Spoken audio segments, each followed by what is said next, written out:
నమస్తే, welcome to focus.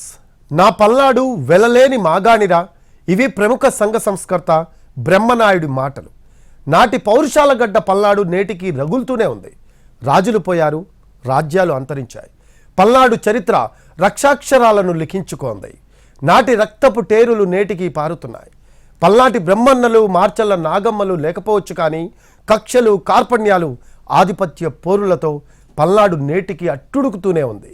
భారతీయ ఇతిహాసాల్లో కురుక్షేత్రం ఎంత ప్రసిద్ధో, ఆంధ్రదేశ చరిత్రలో ఆంధ్ర భారతం, అదే పల్నాటి యుద్ధము అంతే ప్రసిద్ధే. 12వ శతాబ్దంలో పల్నాడులో జరిగిన ఈ యుద్ధం పౌరుషానికి ప్రతీక. రాజకీయ, సాంఘిక, మత మార్పులకు దోహదం చేసిన కీలక యుద్ధం. కుట్రలు, కుతంత్రాలకు, శాంతికి, సహనానికి మధ్య జరిగిన ఈ యుద్ధం ఆంధ్ర రాష్ట్ర చరిత్రలో అత్యంత హింసాత్మకమైనదిగా, భయానకమైనదిగా చరిత్ర గ్రంథాల్లోకెక్కింది. నాటి పౌరుషాలు నేటికి రగులుతూనే ఉన్నాయి. ఆధిపత్యం కోసం మీసాలు మేలేస్తూనే ఉన్నారు. తలలు తెగి నేలపై పడుతూనే ఉన్నాయి. ప్రాణాలు పిట్టల్లా రాలిపోతూనే ఉన్నాయి. నాడు బ్రహ్మనాయుడు ధాటికి నాగమ్మ రణక్షేత్రం వీడి పారిపోతే, నేడు ఫ్యాక్షన్ కక్షలో పురిటి గడ్డపైనే ప్రాణాలు కోల్పోతున్నారు ప్రత్యర్థులు. మాచర్ల, పల్నాడు అంటేనే 80-90 దశాబ్దాల్లో తెలుగు రాష్ట్ర ప్రజలు ఉలిక్కిపడేవారు. ఎవరి తల తెగిందో, మరెంతమంది తలలు తెగిపడతాయో అన్నంత భీభత్సకరమైన ఫ్యాక్షనిజం పల్నాడు సొంతం. 3 దశాబ్దాల క్రితం కక్షలు, కార్పణ్యాలతో రగిలిపోయిన పల్నాడు, మాచర్లలో మెల్లమెల్లగా పరిస్థితులు శాంతించాయి. రాజకీయాల్లో కొత్త నాయకత్వం రావడం, జీవనశైలి మారడం, ఆధునికత వైపు పయనించడం, గ్రామాల్లో ఉన్నవాళ్లు పట్టణాలకు, పట్టణాల్లో ఉన్నవాళ్లు చదువుల కోసం ఇతర దేశాలకు వలసదారి ఎంచుకోవడంతో పల్నాడులో ఫ్యాక్షనిజం చాలా వరకు తగ్గింది. గొడవలు, గందరగోళాలు బయటకు కనిపించకపోయినా కూడా పల్నాడు అంటే ఏదో ఆందోళన, ఎప్పుడు ఏ రూపంలో ఎటు నుంచి ఎవరి రక్తం పారుతుందో అన్న భయం. ఈ భయమే ఇప్పుడు నిజమైంది. పల్నాడులో మళ్లీ రక్తపాతం మొదలైంది. పల్నాడు నియోజకవర్గంలో ఎప్పుడు ఏం జరుగుతుందో అన్న ఉత్కంఠ, ఉద్రిక్త పరిస్థితులు నిత్య కృత్యమయ్యాయి. దీనికి ప్రధాన కారణం రాజకీయ పార్టీల ఆధిపత్యం అనేది సుస్పష్టంగా కనిపిస్తోంది. గ్రామాల్లో ఉన్న వర్గపోరును తమకు అనుకూలంగా మార్చుకుంటున్నాయి రాజకీయ పార్టీలు. చివరకు క్షేత్రస్థాయిలో ఉన్న నాయకులు, కార్యకర్తలు ప్రాణాలు పణంగా పెడుతున్నారు. పల్నాడులో మళ్లీ పురుడు పోసుకున్న ఫ్యాక్షన్ కి కారణమెవరు? పౌరుషాల పురిటిగడ్డగా చెప్పుకునే పల్నాడు ప్రాంతం మార్చల్ల నియోజకవర్గం కొన్నాళ్లుగా దాడులు, ప్రతిదాడులతో అట్టుడుకుతోంది. నిత్యం ఏదో ఒక ప్రాంతంలో ఏదో ఒక రాజకీయ వర్గం చేతిలో ప్రత్యర్థులు గాయపడుతూనే ఉన్నారు. ప్రాణాలు పోగొట్టుకుంటూనే ఉన్నారు. 2022 నుంచి మళ్లీ మొదలైన ఈ రక్త చరిత్రకు కారకులెవరు? పల్నాడు జిల్లాలో 2 సంవత్సరాలుగా మళ్లీ ఫ్యాక్షన్ దాడులు పురుడు పోసుకున్నాయి. నిజానికి 1994 ముందు ఇక్కడ ప్రతినిత్యం వర్గపోరు ఉండేది. ఓ పక్కన ఫ్యాక్షన్ రాజకీయాలు, మరో పక్కన నక్సలిజం వంటి అంశాలు పల్నాడు ప్రాంతాల్లోని కొన్ని నియోజకవర్గాలను అభివృద్ధికి దూరంగా నిలిపాయి. అయితే ఆ తర్వాత ప్రభుత్వాలు మారడం, కొత్త జనరేషన్ ఫ్యాక్షనిజానికి, మావోయిజానికి దూరంగా జరగడంతో పల్నాడులో కొంత శాంతియుత వాతావరణం నెలకొంది. ఫలితంగా మాచర్ల నియోజకవర్గంలో అంతో ఇంతో అభివృద్ధి జరిగింది. ఈ నేపథ్యంలో 1999లో టీడీపీ అభ్యర్థిగా గెలిచిన జూలకంటి దుర్గాంబ, ఆ తర్వాత 2004లో గెలిచిన పిన్నెల్లి లక్ష్మారెడ్డి మాచర్ల అభివృద్ధిలో తమదైన పాత్ర పోషించారు. ఇక్కడ ఎమ్మెల్యేలుగా గెలిచిన వారు, వారికి సంబంధించిన రాజకీయ పార్టీలు రాష్ట్రంలో అధికారంలో ఉండడంతో నిధులు తెప్పించుకోవడంలో సఫలీకృతమయ్యారు. దీంతో మాచర్లలో అభివృద్ధి కార్యక్రమాలకు శ్రీకారం చుట్టడంలో తమదైన ముద్ర వేశారు. ఆ తర్వాత 2009 నుంచి పెన్నెల్లి రామకృష్ణారెడ్డి వరుసగా ఎమ్మెల్యేగా గెలుస్తూ వస్తున్నారు. మొదట్లో కాంగ్రెస్ పార్టీ నుండి, ఆ తర్వాత వైసీపీ నుంచి వరుసగా విజయం సాధిస్తున్న పెన్నెల్లి రామకృష్ణారెడ్డి మాచర్ల ప్రాంతంలో తిరుగులేని నాయకుడిగా ఎదిగారు. మరోవైపు వరుస ఓటముల భారం ఎదుర్కొంటున్న టీడీపీ ఎప్పటికప్పుడు నాయకులను మారుస్తూ వచ్చింది.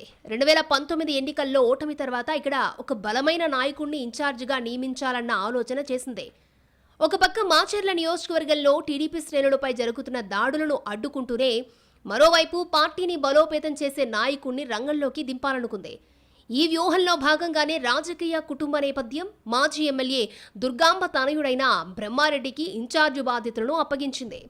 బ్రహ్మారెడ్డి వచ్చి రావడంతోనే మాచర్లలో దూకుడు రాజకీయాలు ప్రారంభించారన్న ప్రచారమూ ఉంది. జూలకంటి బ్రహ్మారెడ్డి దూకుడును అడ్డుకునేందుకు అధికార పార్టీ ఏదో రకంగా ప్రయత్నం చేస్తూనే ఉంది అన్న వాదనలు పల్నాడు ప్రాంతంలో వినిపిస్తూ ఉన్నాయి. ఈ నేపథ్యంలోనే మాచర్లలో వైసీపీ, టీడీపీ వర్గాలు తమ ఆధిపత్యం కోసం నిత్యం పోరాటం చేస్తూనే ఉన్నాయి. ఇక్కడ రాజకీయ పార్టీల ఆధిపత్యం ఎలా ఉన్నా గ్రామాల్లో మాత్రం నాయకుల ఆధిపత్యం కోసం ప్రాణాలు కోల్పోతూనే ఉన్నారు. ఎన్నికలు ఎప్పుడు జరిగినా గెలిచిన నాయకులు ఊర్లో పెత్తనం చేస్తారు. ఓడిపోయిన నాయకులు గ్రామాలను విడిచి బయటకు వెళ్లిపోతారు, లేదా ప్రాణాలు ఎదురొడ్డి తాడోపేడో తేల్చుకుంటారు. ఈ సంఘర్షణలో చివరికి ఎవరో ఒకరు ప్రాణాలు కోల్పోతున్నారు. పల్నాడులో ప్రస్తుతం జరుగుతున్నది ఇదే. పల్నాడు అంటే ఫ్యాక్షన్, ఫ్యాక్షన్ అంటే పల్నాడు, ఈ రెండు అంతలా పెనవేసుకుపోయాయి.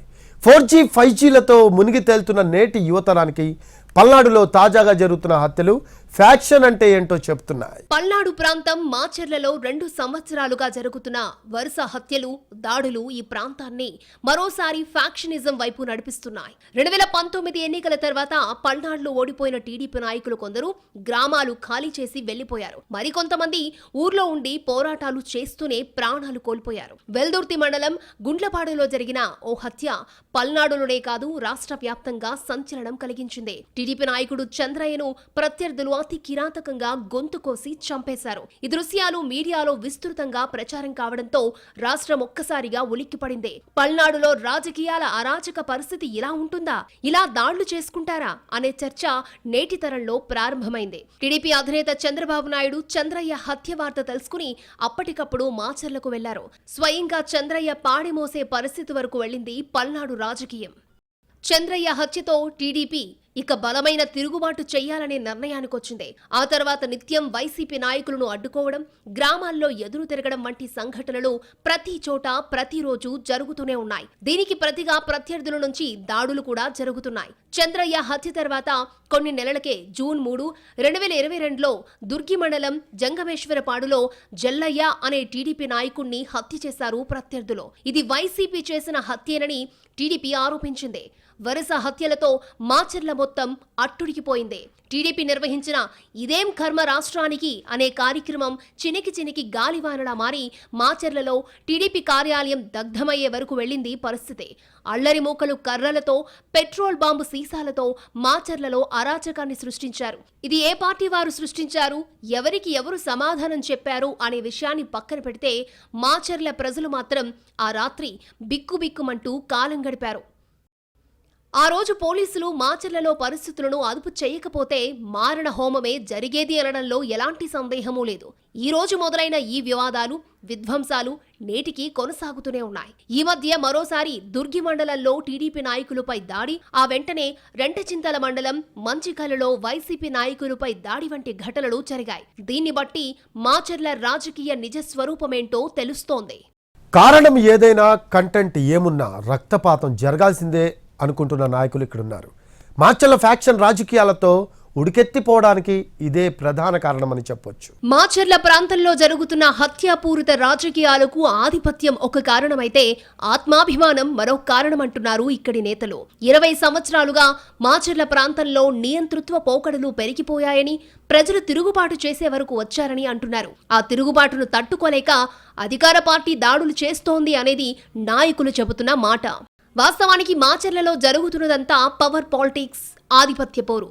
ప్రధానంగా దుర్గి, రెంటచింతల, రెంటాళ్ల, జంగమేశ్వరపాడు, కేపీగూడెం, నల్లకుంట, మంచికలు లాంటి ప్రాంతాలు ప్రత్యర్థుల ఆధిపత్యాన్ని అస్సలు సహించలేని గ్రామాలుగా చెప్పుకుంటారు. ఈ సంఘర్షణల వల్లే గ్రామాల్లో నిత్యం ఏదో ఒక చోట దాడులు జరుగుతున్నాయి. ఇదే విషయాన్ని అధికార పార్టీ నాయకులను ప్రశ్నిస్తే గడిచిన 20 ఏళ్లుగా ఎక్కడా మాచర్లలో దాడులు జరగలేదని, కేవలం ఫ్యాక్షనిస్టు పోకడలున్న నాయకులను టీడీపీ తీసుకురావడం వల్లే మాచర్లలో విద్వేషాలు, విధ్వంసాలు జరుగుతున్నాయని అంటున్నారు. గ్రామాల్లో ప్రశాంతత కొనసాగించాలన్న బాధ్యత, ఆలోచన అధికార పార్టీపై ఉన్నా ప్రత్యర్థులు రెచ్చగొట్టే రాజకీయాలతోనే మాచర్లలో ఫ్యాక్షన్ పడగ విప్పుతోందని అంటున్నారు. ఓవైపు దాడులు, ప్రతిదాడులు, మరోవైపు ముంచుకొస్తున్న ఎన్నికలు. దీంతో అందరి చూపు మాచర్ల వైపే ఉంది. ఇప్పటికే వరుసగా 4 సార్లు విజయం సాధించిన పిన్నెల్లి రామకృష్ణారెడ్డి 5వ విజయం సాధిస్తారా, లేక టీడీపీ ఏరి కోరి తెచ్చుకున్న అభ్యర్థి జూలకంటి బ్రహ్మరెడ్డి మాచర్లపై ఆధిపత్యం సాధిస్తారా అన్న ప్రశ్న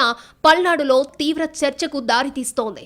రాబోయే ఎన్నికల్లో ఏ స్థాయిలో గొడవలు, ఘర్షణలు జరుగుతాయో అన్న భయంతో బిక్కుబిక్కుమంటోంది మాచర్ల.